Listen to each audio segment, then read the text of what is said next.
बिस्मिल्लाहिर्रहमानिर्रहीम। अस्सलामुअलैकुम। Welcome to Sharmeen Academy. कैसे हैं आप सब?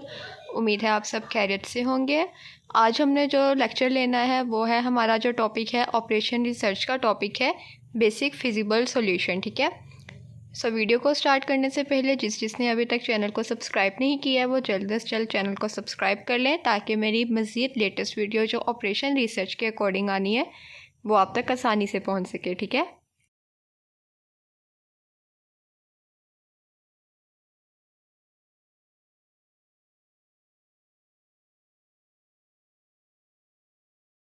अब हम ये देखते हैं कि बेसिक फिजिबल सॉल्यूशन हमारे पास क्या होता है।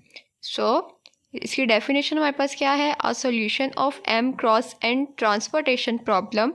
अब ट्रांसपोर्टेशन प्रॉब्लम हमारे पास जो भी होगी उसका जो सोल्यूशन होगा एम क्रॉस एन। एम यहाँ पर हमारे पास क्या है? इसकी रोज़ हैं, और एन जो है वो हमारे पास इसके कॉलम को डिनोट कर रहा है। ठीक है, is said to be basic feasible solution. वो बेसिक फिजिबल सॉल्यूशन कब कहलाएगा? If the total number of all locations is equal to m + n - 1। ठीक है, ये एक तरह का इसका फॉर्मूला आप कह लो, या इसकी डेफिनेशन के अंदर इन्होंने आपको फॉर्मूला बताया है कि बेसिक फिजिबल सॉल्यूशन जो है वह कब बेसिक फिजिबल सॉल्यूशन कहलाएगा? किसी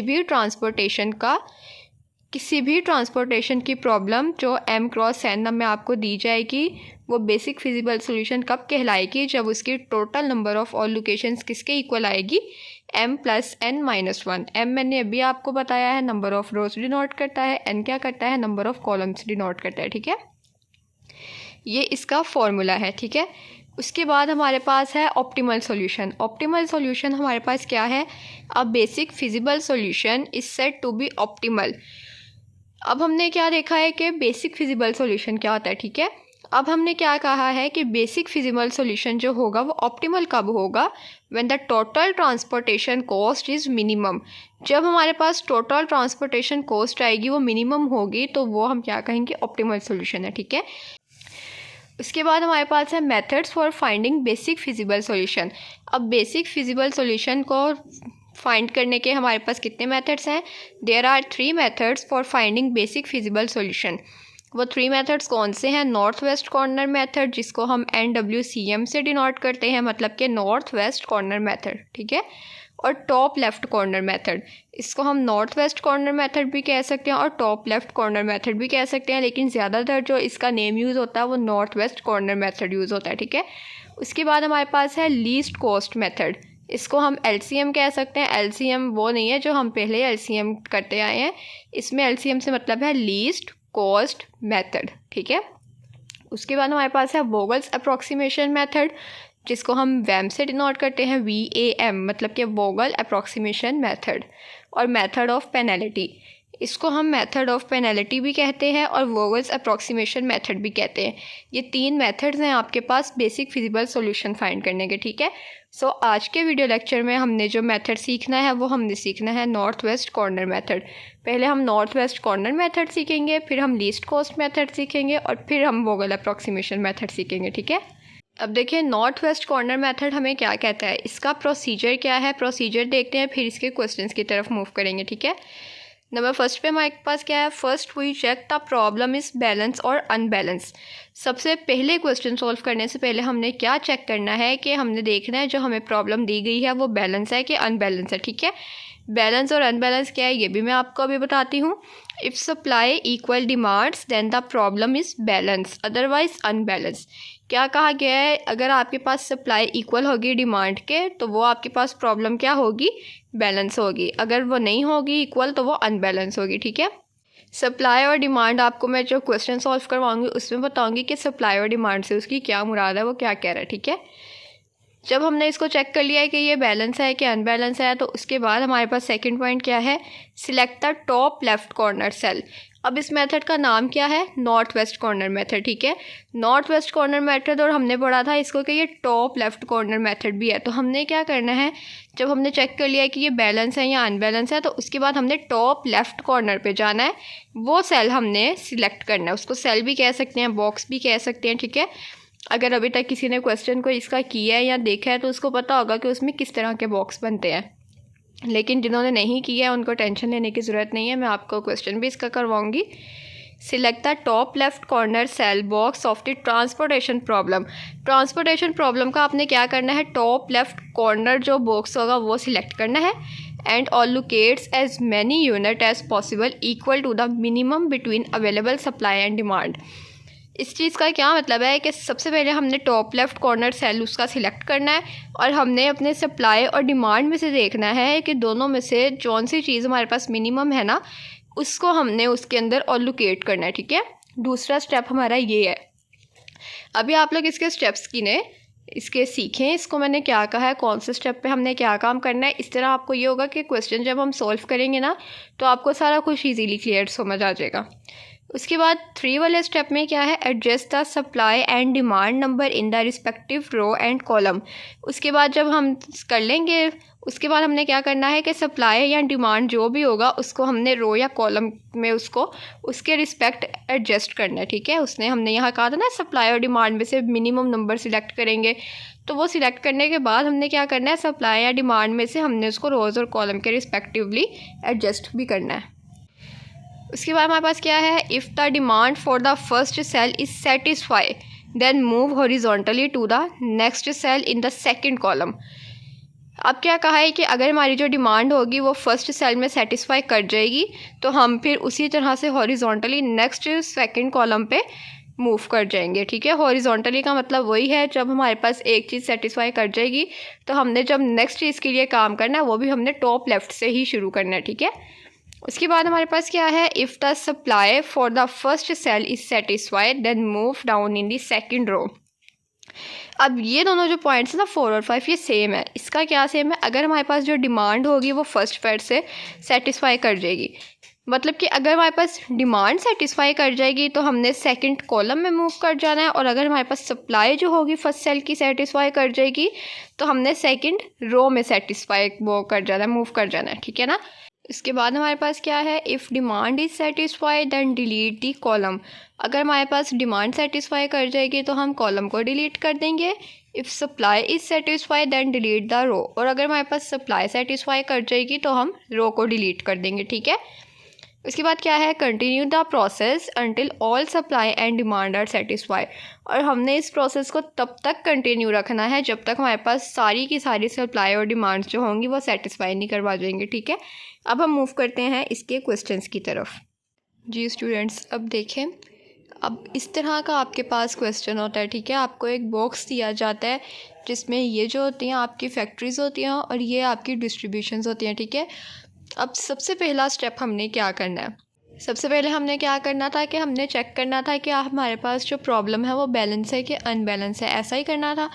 उसके लिए हमें क्या करना पड़ेगा, उसने कहा था सप्लाई और डिमांड्स को आपने चेक करना है। ठीक है, क्या फर्स्ट स्टेप था, अगर मैंने अभी आपको बताया है कि अगर हमारे पास जो सप्लाई होगा वो डिमांड्स के इक्वल होगा तो हमारे पास जो प्रॉब्लम होगी वो बैलेंस होगी। ठीक है, अब ये आपका सप्लाई का एरिया है और ये डिमांड है आपकी। ठीक है, अब इधर मैंने लिखा 1000, ये 1000 आपको किसी किसी क्वेश्चन में लिखा दिया जा सकता है। ठीक है, क्योंकि ये इक्वल वाला पोर्शन है।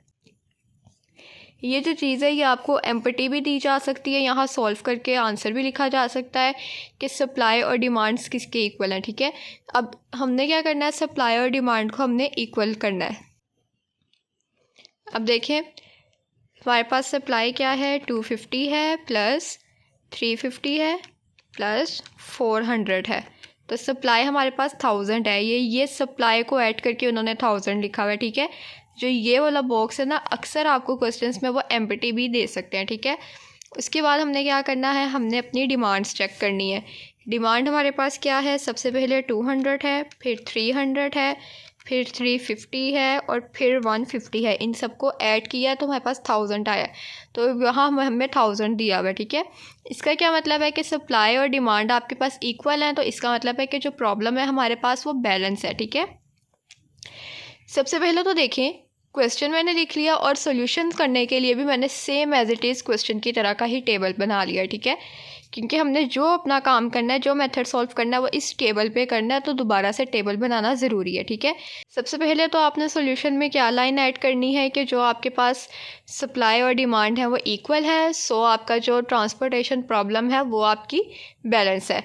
अब उसके बाद हमने क्या करना है, अब हम नॉर्थ वेस्ट मेथड कर रहे हैं तो नेक्स्ट स्टेप हमने क्या कहा था कि हमने क्या सिलेक्ट करना है, टॉप लेफ़्ट कॉर्नर सेल हमने सिलेक्ट करना है। ठीक है, अब ये डिस्ट्रीब्यूशन है, ये फैक्ट्री, ये मैंने आपको समझाने के लिए लिखा है, आपको हर क्वेश्चन में इस तरह नहीं दिया जाएगा। आपको 1 2 3 4 या तो कॉलम्स दिए जाएंगे और रोज़ दी जाएंगी। ये 1 2 3 ये रोज़ है हमारे पास, और ये 1 2 3 4 ये हमारे पास कॉलम्स हैं। ठीक है, आप ज़रूरी नहीं आपको 1 2 3 4 या 1 2 3 ही दें, आपको ABC भी दे सकते हैं, W1 W2 W3 भी दे सकते हैं, कोई भी नाम रख सकते हैं। ठीक है, वो आपको पता होना चाहिए कि ये आपकी डिस्ट्रीब्यूशन है और ये चीज़ आपकी फैक्ट्री है। ठीक है, अब हमने क्या करना है, टॉप लेफ़्ट बॉक्स जो है वो सिलेक्ट करना है। टॉप लेफ़्ट बॉक्स ये है और ये नॉर्थ वेस्ट कॉर्नर मेथड है, तो नॉर्थ वेस्ट से हमने इसको शुरू करना है। ठीक है, सबसे पहले हमने 3 सिलेक्ट कर लिया। जब हमने इसको 3 सिलेक्ट कर लिया है तो उसने क्या कहा था कि हमने सप्लाई और डिमांड में से मिनिमम नंबर देखना है। ठीक है, अब यहाँ पर सप्लाई देखें, ये नंबर हमने सिलेक्ट किया है, इस रो में सप्लाई हमारे पास 250 है और इसी कॉलम में डिमांड हमारे पास 200 है। 250 और 200 में से हमारे पास मिनिमम नंबर 200 है, तो हमने 3 को 200 लिखना है। ठीक है, और उसके बाद हमने क्या करना है, 200 कट हो जाएगा। जब हमने 200 वहाँ लिख दिया तो ये बन गया 0, यहाँ आप 0 भी लिख सकते हैं और क्रॉस का ऐसे करके मार्क भी लगा सकते हैं कि ये चीज़ आपके पास ख़त्म हो गई है। और इसमें से आपने क्या करना है, 250 था, 200 आपने इधर लिख दिया तो पीछे क्या बच गया, 50 बच गया। 250 में से आपने 200 क्या करना है, माइनस करना है। ठीक है, और जब आपके पास ये काम हो गया है उसके बाद उसने क्या हमें कहा था कि हमने जो होगी, जो रो हमारी या जो रो या जो कॉलम हमारा सेटिस्फाई कर रहा होगा उसको हमने डिलीट करना है, क्रॉस करना है। तो अब ये 0 है, ये हमारा कॉलम सेटिस्फाई कर रहा है, तो ये जो पूरा कॉलम है ये हमने डिलीट कर देना है। ठीक है, मतलब ये है कि अब हमें इस चीज़ को सॉल्व करने की ज़रूरत नहीं पड़ेगी। उसके बाद हमने हॉरिजॉन्टली प्रूफ करना है, नेक्स्ट स्टेप उसी तरह से करना है। अब हम टॉप लेफ़्ट हमारे पास 1 है, क्योंकि ये चीज़ तो सॉल्व हो गई है ना, अब हमारे पास 1 है टॉप लेफ़्ट में। अब 1 में देखें रो में 50 है छोटा, अब यहाँ 250 नहीं बचा, यहाँ सिर्फ 50 बचा है। ठीक है, क्योंकि 250 हमने कट करके 50 लिख दिया है। अब 1 में हमारे पास रो में देखें 50 बचा है और कॉलम में 300 है, इसका हमारे पास मिनिमम नंबर क्या है, 50 है। तो उसके लिए हम क्या करेंगे, अब 1 के साथ हम यहाँ में क्या लिखेंगे और लोकेशन बनाएंगे, 50 बनाएंगे। तो ये 50 कट होकर 0 हो जाएगा और यहाँ 300 में से 50 माइनस करेंगे तो वो हमारे पास 250 रह जाएगा। ठीक है, समझ आ रही है। अब जब ये चीज़ हमारे पास 0 हो गई है तो हमने क्या करना है, अब ये हमारे पास रो में 0 हुआ है, सप्लाई 0 हुआ है, तो ये रो जो होगी उसको हमने डिलीट कर देना है। ये मैं पेंसिल से इसलिए निशान लगा रही क्योंकि जब आप नीट वर्क करेंगे तब आपको ये क्रॉस नहीं लगा के मैम को देना है, या अगर आप एग्ज़ाम में ये क्वेश्चन सॉल्व कर रहे हैं, ठीक है, तो ये भी हम इसको रेस करेंगे, तभी आपने पेन से क्रॉस नहीं करना है। उसके बाद हम नेक्स्ट रो में, अब देखिए हमने क्या स्टेप पढ़ा था कि जब हमारे पास एक रो या एक कॉलम होगा वो सेटिस्फाई कर जाएगा तो हम नेक्स्ट रो में या नेक्स्ट कॉलम में मूव कर जाएंगे। अब ये हमारे पास जो कॉलम था सेटिस्फाई कर गया था तो हम नेक्स्ट रो में मूव कर गए थे। अब ये रो हमारे पास सेटिस्फाई कर गई है तो हम नेक्स्ट रो में मूव कर जाते हैं। अब नेक्स्ट टॉप लेफ्ट 6 है, 6 में देखें 350 है और 250 है, स्मॉल क्या नंबर है, 250 स्मॉल है, तो 6 के साथ में क्या लिखूँगी, 250 लिखूँगी। ठीक है, तो ये तो 250 कट होके 0 हो जाएगा और 350 में से 250 हमारे पास पीछे क्या रह जाएगा, 100 रह जाएगा। ठीक है, अब यहाँ पर हमारे पास कॉलम 0 हुआ है तो हम ये पूरा जो कॉलम है वो कैंसिल कर देंगे। उसके बाद हमारे पास टॉप लेफ्ट में क्या है, 5 है, 5 में देखें इधर 100 है और इधर 350 है। उसी रो की सप्लाई और उसी कॉलम की डिमांड देखनी है हमने। सप्लाई में देखें 100 है और डिमांड 350 है, इसमें से शॉर्ट स्मॉल नंबर क्या है, 100 है, तो 5 के साथ में क्या लिख दूँगी, 100 लिख दूँगी। ठीक है, ये 100 तो कट होके 0 हो जाएगा और यहाँ से 100 कट करेंगे तो क्या रह जाएगा, 250 रह जाएगा। ठीक है, अब ये जो हमारे पास रो 0 हुई है तो ये हम पूरी रो 0 कर देंगे। ठीक है, उसके बाद हमारे पास 3 नंबर है टॉप लेफ़्ट कॉर्नर में, तो 3 में देखें 400 है और 250 है, स्मॉल क्या है 250 है, तो 3 के साथ में क्या और लोकेशन बनाऊंगी 250 बनाऊंगी। 250 कट होके 0 हो जाएगा और 400 में से हमारे पास 250 हमने माइनस करने हैं, हमारे पास पीछे रह जाएगा 150। ठीक है, अब सिर्फ 2 ही बचा है, ये देखें ये 0 हो गया है तो इसको भी मैं क्रॉस कर रही हूँ। ठीक है, सिर्फ हमारे पास पीछे 2 बचा है, इधर भी 150 है इधर भी 150 है, दोनों चीज़ें कट गई हैं एट अ टाइम, 0 हो गई हैं। ठीक है, तो 2 के साथ मैं क्या लगा दूंगी 150 लगा दूंगी। आपका ये क्वेश्चन यहाँ पर सॉल्व हो गया क्योंकि आपकी जो दोनों चीज़ें हैं वो सेटिस्फाई कर गई हैं, 0 0 आपका दोनों में आ गया। ठीक है, अब ये सॉल्व है तो इसको भी मैं क्रॉस कर दूंगी। ठीक है, अब उसके बाद का हमारा क्या काम है, उसके बाद हमने क्या कहा था कि total number of all locations किसके इक्वल है m + n - 1 के। ठीक है, अब ऑल लोकेशंस हमारे पास कितनी है 1 2 3 4 5 6 है। अब m + n - 1, m मैंने आपको क्या बताया था रोज़ बताई थी, 3 आपके पास रोज़ है और n आपके पास क्या है कॉलम्स हैं, 4 कॉलम्स हैं।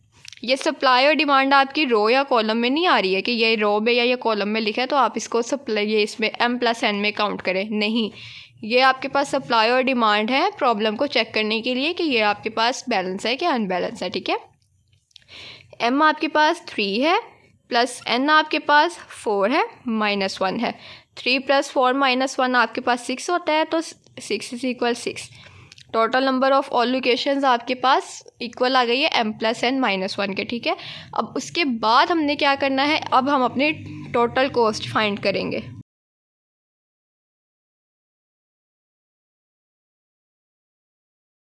टोटल कॉस्ट हमने किस तरह से फाइंड करनी है, अब ये जो हमने ऑल लोकेशंस बनाई हैं इनको मल्टीप्लाई करना है और सम करना है। किस तरह से 3 को मल्टीप्लाई करना है 200 से, फिर सम करना है। ठीक है, 1 को मल्टीप्लाई करना है 50 से, फिर सम करना है 6 को मल्टीप्लाई 250 से, प्लस 5 को मल्टीप्लाई 100 से, नीचे लिख रही हूँ मैं, सॉरी अब आप देखें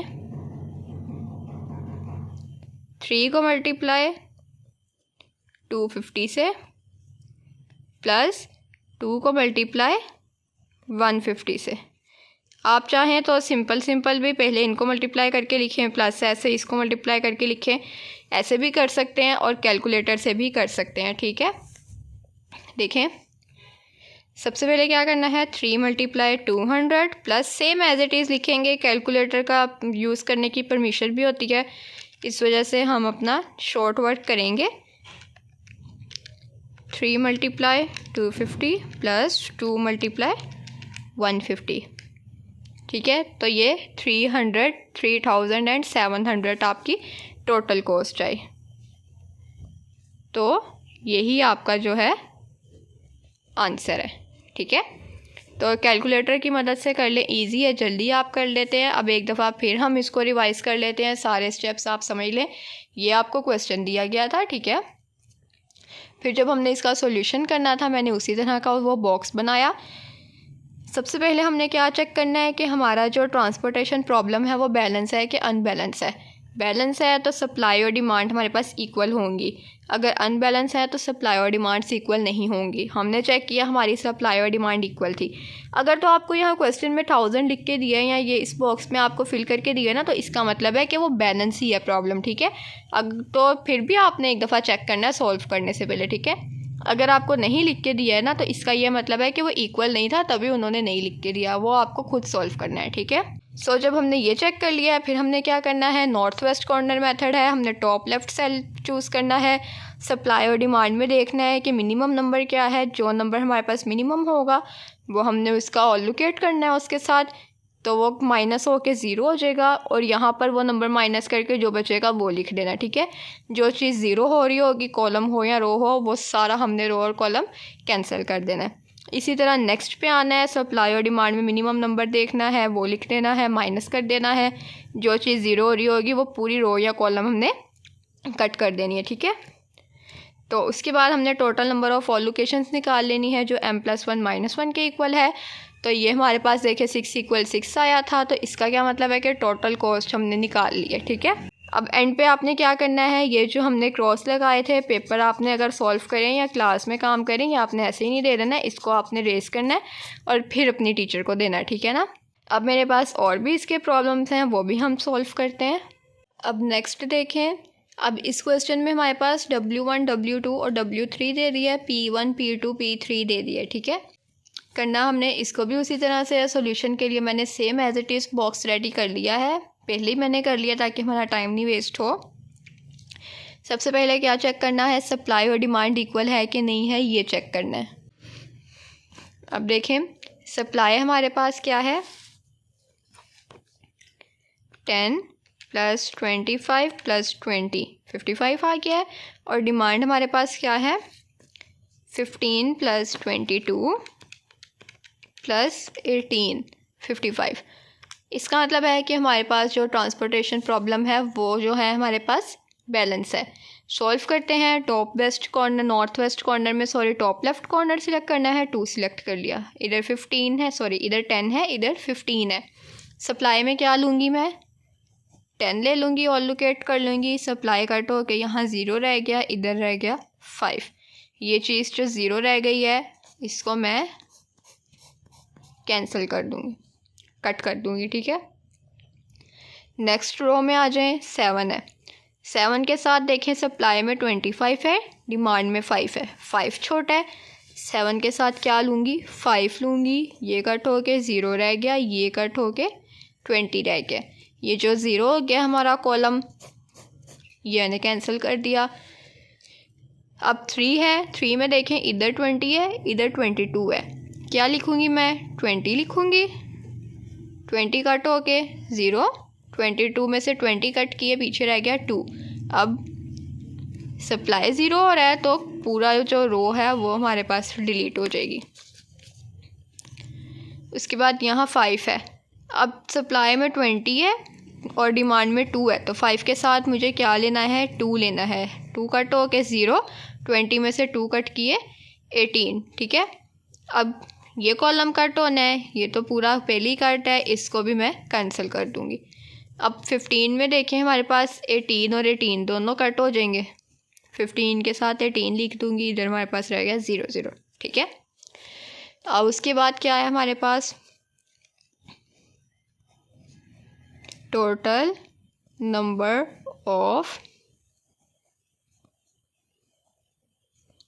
ऑल लोकेशंस m+n -1। कितनी ऑल लोकेशंस आई हैं, 1 2 3 4 5।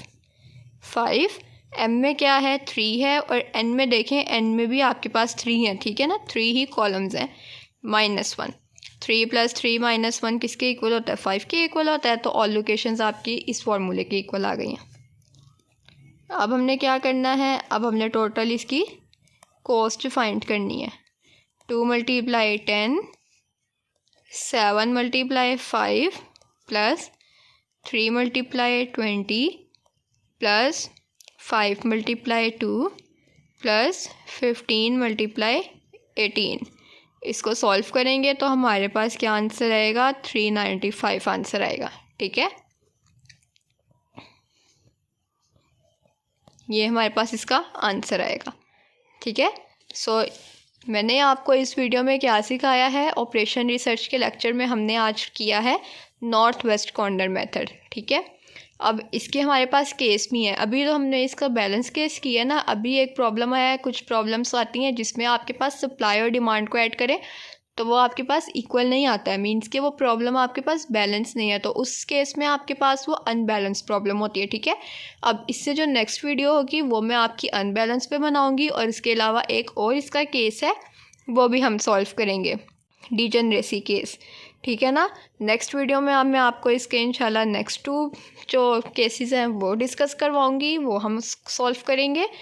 तब तक के लिए आप इसको देखें, जो बैलेंस प्रॉब्लम्स हैं खुद से भी करने की कोशिश करें क्वेश्चंस लेके। मेरे पास इसके और भी मज़ीद एग्जांपल्स पड़ी हुई हैं, वो भी मैं आपको शेयर करूँगी आपके साथ, आप वो भी अपने हाथ से सॉल्व करें, ठीक है ना।